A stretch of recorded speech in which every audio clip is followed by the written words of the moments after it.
நின்னாலயம் வேதமாம் நின் ஆகமம் நாதமாம் நின்னாலயம் வேதமாம் நின் ஆகமம் தீர்க்கமாம் நின் தரிசனம் அதை பார்க்கையில் பேரானந்தம் நாதமாம் நின்னாலயம் வேதமாம் நின் ஆகமம் தீர்க்கமாம் நின் தரிசனம் அதை பார்க்கையில் பேரானந்தம் நாதமாம் நின்னாலயம் வேதமாம் நின் ஆகமம்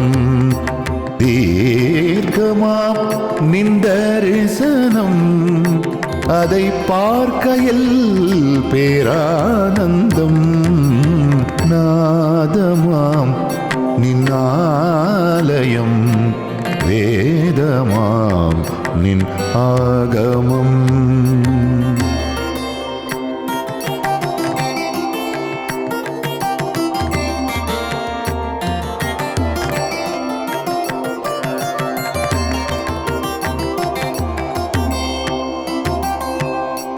பாதத்தில் சங்கு சக்கரம் நின்னாதத்தில் ஷடாக்ஷரம் நின் பாதத்தில் சங்கு சக்கரம் நின்னாதத்தில் ஷடாக்ஷரம் நின் பாதத்தில் சங்கு சக்கரம் நின்னாதத்தில் ஷடாக்ஷரம் நின் பாதத்தில் சங்கு சக்கரம் நின்னாதத்தில் ஷடாக்ஷரம்.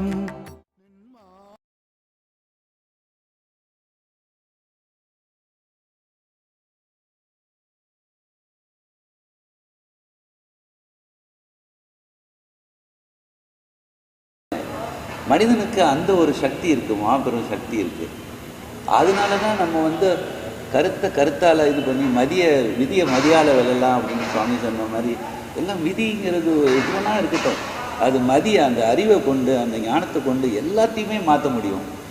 அந்த ஒரு மகா சக்தியை சுவாமி நமக்கு கொடுத்துருக்கிறதுனால தான் சுவாமி அந்த ஒரு இதெல்லாம் பண்ணி நமக்குள்ளே இவ்வளோ ஒரு இது இருக்குது அப்படிங்கிறது, அது இந்த ஒரு ஜென்மத்தில் தான் இதில் கடை தேர முடியும்னு சொல்லி தான் பல வழிகளில் நாம சங்கீர்த்தனம், சாது சேவை, இந்த மாதிரி எல்லாரும் ஒன்று சேர்ந்து இது பண்ணுறப்போ வைராக்கியம் வைராக்கியங்கிறது அது ஒரு மாதிரி இது எல்லாரும் ஒன்று கூடினா அது இன்னும் ரொம்ப ஸ்ட்ராங்காக இல்லையானே.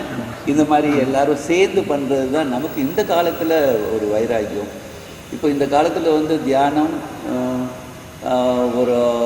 எல்லாம் பண்ணுறதுக்கே நேரம் இல்லை, எல்லாம் அவங்கவுங்க பிஸியாக இருக்காங்க. அப்போது நம்ம இதுக்காக எப்படி டைம் ஒதுக்குறது அப்படிங்கிறது இல்லாமல் ஒவ்வொரு நடை தூக்கத்தில் சாப்பிட்றதில் எல்லாமே இந்த சிவலயத்தில் வந்துடணுங்க. அப்படி நம்மளை மாற்றிக்கிட்டோன்னா எப்பயுமே சிவனை தான் நினைக்கிறோம். இப்போது நடையில் கூட ஒரு நடை இருக்குது, சிவ நடைன்னு. உணவு உண்ணும் போது, உறங்கும் போது, விழித்திருக்கும் போது எல்லாமே அப்போ கொஞ்சம் கொஞ்சமாக ரொம்ப சீரியஸாக போகாமல் ஒரு லைட்டாக உள்ளே போனோன்னா அது ரொம்ப பயனுள்ளதாக இருக்கும்.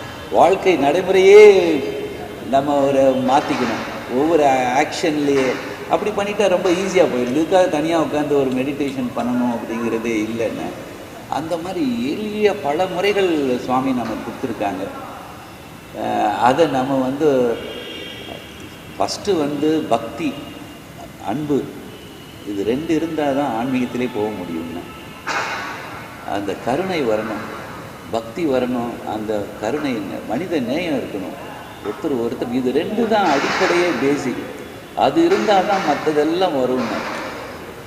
அதான் சுவாமி சொல்லுவாங்க, அன்பும் அடக்கமும் ஒன்றானால் அறிவு தானே வளரும் ஐயா, அறிவும் ஆற்றலும் ஒன்றானால் அகந்தை தானே அழியும் ஐயா. யாருக்கும் நாம் அடிமை இல்லை, நமக்கு யாரும் அடிமை இல்லை. இந்த உண்மைதனை உணர்ந்து கொண்டால் உன்னை வெல்ல யாரும் இல்லை.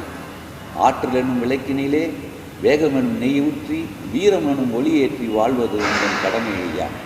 துன்பத்தை கண்டு துவளாதே, துன்பத்தை வாழ்வின் வெற்றி என இனிமுகம் காட்டி வரவேற்பினால் நீ இனிதாய் வாழ்வாய் உலகில்.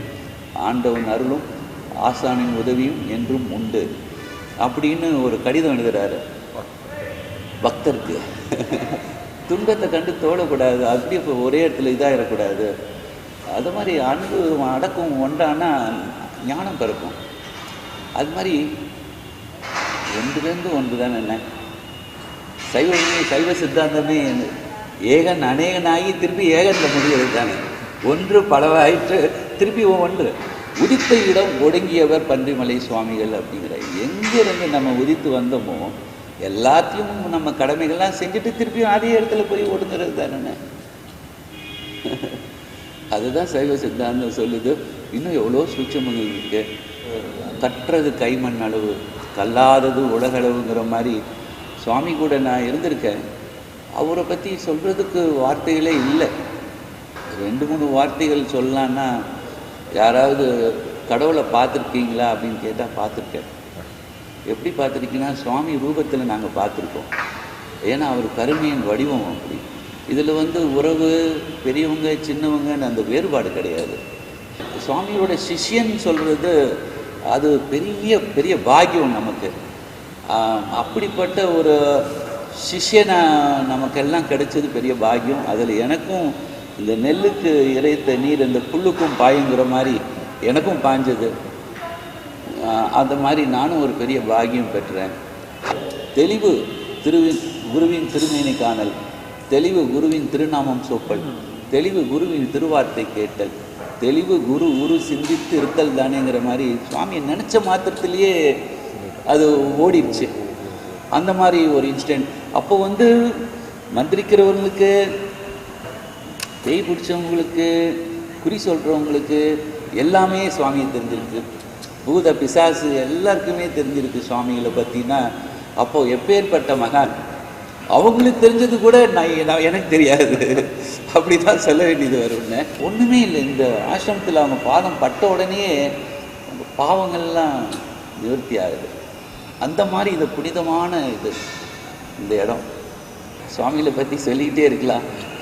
இதில் சுவாமி எப்படின்னா,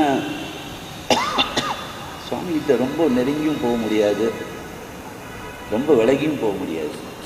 ஒரு நிதானமாக உட்காந்து அந்த குளிர் காயிற மாதிரி காஞ்சிக்கணும், அவ்வளோதான். ஆனால் நிறையா விஷயங்கள் முக்காலமும் உணர்ந்தவர். நடந்தது, நடக்கிறது, நடக்க போகிறதெல்லாம் சொல்லுவார். முதியோர் சொல்லும் முற்கணியும் நெற்கணியும் முன்னே கசக்கும் பின்னே இனிக்கும்பாங்க. நெல்லிக்காய் சாப்பிட்றப்போ முதல்ல கசப்பாக தான் இருக்கும், அதுக்கப்புறம் தண்ணி குடிக்கிறப்போ தான் இனிக்கும். அந்த மாதிரி இந்த பெரியவங்க சொல்கிறதெல்லாம் இப்போ இவங்களுக்கெல்லாம் கசப்பாக தான். அது மெயினாக என்னை குறிப்பிட்டு சொல்லுவார். எல்லாருக்கும் உபதேசம் பண்ணுற மாதிரி எனக்கு சொல்லியிருக்காங்க. சுவாமியை ரொம்ப சுவாமி ஒரு குருகுல வாசம் மாதிரி முன்னாடி கூப்பிட்டு சொல்லிட்டாங்க எங்கள் அம்மாவை, இவனுக்கு டைம் சரியில்லை, இந்த ஜாதகப்படி இப்படி இருக்குது, அவன் இங்கே இருக்கிறது. அந்த லெட்டர் இன்றைக்கி பார்த்தேன், இன்னைக்கு காலையில் பார்த்தேன். சுவாமி அந்த கடிதத்தில் எழுதியிருக்காங்க, சக்தி வடிவேல் பேரன் சக்தி வடிவேல் இப்பொழுது திண்டுக்கல்லே இருப்பது மிகவும் நல்லது, நான் எப்போ சொல்கிறேனோ அப்போ இங்கே கூட்டிகிட்டு வாங்க அப்படின்னு சொல்கிறாங்க. ஸோ இங்கேருந்து சுவாமியை விட்டு போகிறேன், அங்கே போனால் என்ன மாடு மேய்ப்பான் அப்படின்னாங்க. அதே மாதிரி எங்கள் அம்மா அக்ரிகல்ச்சர் லேண்ட் வச்சுருக்காங்க, ஏதோ நெல் பயிர் பண்ணியிருந்தாங்க. சரின்னு எங்கள் அம்மா கூட நான் போயிருக்கப்போ 2 மாடு உள்ளே வந்துருச்சு. அம்மா டேய் துரத்துறான்னாங்க. நான் ஒரு குச்சி எடுத்து ஏன்னு டக்குன்னு வந்துச்சு. சுவாமி சொன்னாங்க மாடு மேய்ப்பேன்னு சொன்னாங்க, மேய்க்கிற மாதிரி ஆயிடுச்சு அப்படின்ட்டு அங்கே உணர்த்துறாங்க. சுவாமி சொல்லி உடனே என்ன பண்ணுறேன், அப்போது இந்த 40 பேஜஸ் லாங் ஷீட் இருக்கும், நோட் புக், அதை எடுத்து ஒரு கடிதம் எழுதுகிறேன். தனிமையில் உட்காந்து தண்ணீர் மல்க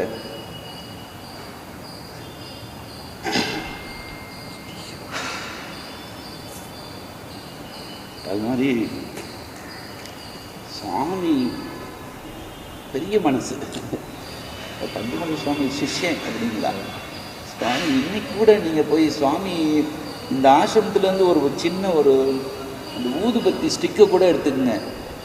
ஃபார் எக்ஸாம்பிள் ஒரு டெஸ்ட் பண்ணணுன்னா ஊதுபத்தி எரிஞ்ச அந்த ஸ்டிக்கு எம்டி ஸ்டிக் இருக்குல்ல கையில் வச்சுக்கங்க. ஏதாவது ஒரு மாடு முட்டை வருதோ இல்லை ஏதோ ஒரு விஷசந்து வருதோ, இது பன்றிமலை சுவாமிகள் அப்படின்னு போட்டால் ஒன்றும் செய்யாது. நான் சத்தியம் பண்ணுறேன். துரும்பு கல் எல்லாத்துக்குமே அந்த ஒரு சக்தி இருக்குன்னா அப்போ பாருங்கள் நமக்கு எவ்வளோ ஒரு இது. சுவாமி அந்த மாதிரி குரு நாமமே மந்திரம், குருவே சர்வலோகானா, குருவே எல்லாமே. அப்பேற்பட்ட குரு கிடச்சிருக்காங்க. நமக்கு என்ன அந்த பஞ்சபூதமும் நவகிரகமும் என்ன பண்ண முடியும்? எவ்வளோ இன்ஸ்டன்ட். ஒரு குழந்தை ஓடிக்கிட்டு இருந்தது, அப்போ டாக்டர் நரேந்திரன் யாரோ இருந்தாங்கன்னு அண்ணனுக்கு தெரியும் இந்த இன்ஸ்டன்ட். இப்போது அந்த குழந்தை உயிரோடு இருக்குன்னா என்ன ஹார்ட் பீட் இருக்கும் அப்படின்னாங்க. காதில் வச்சு சேர்த்தோம், ஹார்ட் பீட்டே இல்லை இந்த குழந்தைக்கு. எல்லோரும் செக் பண்ணுற ஹார்ட் பீட். அப்போது இது ஹார்ட் பீட் இல்லைன்னா இது என்னென்னா இறந்த குழந்தைக்கு சமம். இறந்த குழந்தை ஹார்ட் பீட்டே இல்லை, எப்படி ஓடுது ஓடியாருதுன்னு கேட்டாங்க சுவாமி. அப்புறம் திருப்பி கொஞ்ச நேரம் கழிச்சு ஒன்றும் புரியல சுவாமின்னாங்க. திருப்பி நல்லா வச்சு கேளுங்க அப்படின்னாங்க. வச்சு ஹார்ட் பீட் வந்துருச்சு. ஹார்ட் பீட்டே நிறுத்தவும் முடியும், அவங்க திருப்பியும் உருவாக்கவும் முடியும். பஞ்சபூதத்தை அவங்களால அடக்க முடியும், நவகிரகத்தை எல்லாம் இது பண்ண முடியும். எப்படி பண்ண முடியும்? அன்புனால பண்ணினார். கிருஷ்ணனை யாருனாலும் கட்டி பிடிக்க முடியாதுன்னு யாரோ ஒருத்தர் பிடிச்சாங்க. எப்படி யாரு சகாதேவன் எப்படி பிடிச்சாரு, ஐயோ விட்டுருன்ட்டாரு கிருஷ்ணர். அந்த மாதிரி நம்ம பெரிய ஒரு கோல் எடுக்க வேண்டாம். அன்பு அன்பு ஒன்று போதும். அந்த அன்பை கொடுத்தாவே போதும், எல்லாம் கிடைச்சிடும். அன்பு கடையிலையா வாங்க முடியும்? கொடுத்தா கிடைக்கும். கொடுத்து வாங்குற பாலிஸ், கிவ் அண்ட் டேக் பாலிஸ் தான் அன்பு, வேற ஒன்றும் இல்லை. ஒரு மிருகத்துக்கிட்ட கூட போயிட்டு அன்பா நீங்கள் பேசுங்க, அது பேசும், வாழாட்டும். நாய்க்கு அப்படின்னா அது இதாகும். அது மாதிரி நம்ம கொடுத்து தான் வாங்க முடியும். இன்னும் நீங்கள் சிவலயத்தில் போயிட்டீங்கன்னா பிளான்ட் கிட்ட கூட பேசலாம். நீங்கள் போயிட்டு அந்த இலைக்கிட்ட போய் நின்றுட்டு, நான் டெய்லி வருவேன், எல்லாருமே அவ்வளோ ஒரு இது பண்ணுவாங்க. இப்போ அந்த இலைக்கிட்ட ரொம்ப ஒரு அன்பு கொடுத்து இப்படி கை வச்சோன்னா அது டக்குன்னு அப்படி தொட்டுட்டு போகும். வளைஞ்சு கொடுக்குண்ணே, காற்று அடிக்காது, ஒன்றும் அடிக்காது. அந்த உள்ள அந்த கருணை அது எல்லாத்தையும் ஒரு இதாகிட்டு இப்போ தொட்டு மந்திரிக்கிறாங்க இல்லையான்னு. அப்போ எப்படி அந்த உடம்புல இருக்க அந்த அன்பு, அந்த எல்லா சக்திகளையும், சக்தினா என்னென்ன எல்லாம் அந்த உண்மையாக சத்தியமாக அது ஃபிங்கர் டிப்ஸில் கொண்டு அப்படி தடவுறப்போ அந்த வியாதி குணமாகுது. அவ்வளோதான். எல்லாம் இங்கே, எல்லாமே இங்கே இருக்குண்ணே. அது தான் சுத்தப்படுத்துறது. நம்ம வெளி சுத்தம் இப்போ எல்லாமே இப்போ வெளியில் விபூதி பூசுறது இதெல்லாம் என்ன சொல்கிறது, ஒழுக்கம் ரெண்டு வகை. என்ன வெளி ஒழுக்கம் பயத்தை சார்ந்தது. வெளி ஒழுக்கம் நான் போனால் இப்படி தான் உட்காரணும், நான் விபூதி பூசிட்டு தான் போகணும், இதெல்லாம் ஒழுக்கம்தான், டிசிப்ளின் தான். ஆனால் பயத்தை சார்ந்தது அதெல்லாம். ஒரு நாள் நான் விபூதி பூசலைன்னா என்ன நினைப்பாங்க, அதெல்லாம் பயத்தை சார்ந்தது. உள் ஒழுக்கம் உள்ளுக்குள்ளேயே நம்ம ஒழுக்கமாக இருக்கிறது ஆனந்தத்தை சார்ந்தது, பேரானந்தமாக. இது யாரை பற்றியும் ஒன்றும் இல்லை, மடியில் கனம் இல்லை, வழியில் பயம் இல்லை. உள்ள ஒழுக்கம் நம்ம எப்படி பண்ணோம்னா இதுதான் அன்பு அன்பு அன்பு அன்பு அன்பு. அது நம்ம பண்ணிக்கிட்டே வந்தால் எல்லாம் சுத்தமாயிடும். அதனால் எதுக்கு சொல்லணும்னா பேசிக் அன்பு, கருணை, பக்தி. அன்பு வந்துட்டாவே அப்புறம் பக்தி வர ஆரம்பிச்சிடுங்க. ஏதாவது ஒரு பாடல் இருக்குது, உருகாதா மனம் உருகாதா, அது முருகன் இருக்கும். உருகாதா மனம் உருகாதா, குறை கேளாயோ குறை தீராயோ, மோகன புன்னகை மணவாளா, உருகாதா மனம் உருகாதா. அந்த மாதிரி முருகா மனம் உருகாதா, மெல்ட் ஆகாதா, என்னோட என்ன கஷ்டம் ப்ளீஸ் கேட்க மாட்டியா, மோகன புண்ணை புரிஞ்சுக்கிட்டே இருக்கிய, நல்லா இருக்கிறியா இல்லை இப்படியே இருக்கிறியா? ரொம்ப சந்தோஷம். ரொம்ப நேரம் தீர்க்கமாம் நின்றரிசனம், அதை பார்க்கையில் பேரானந்தம்.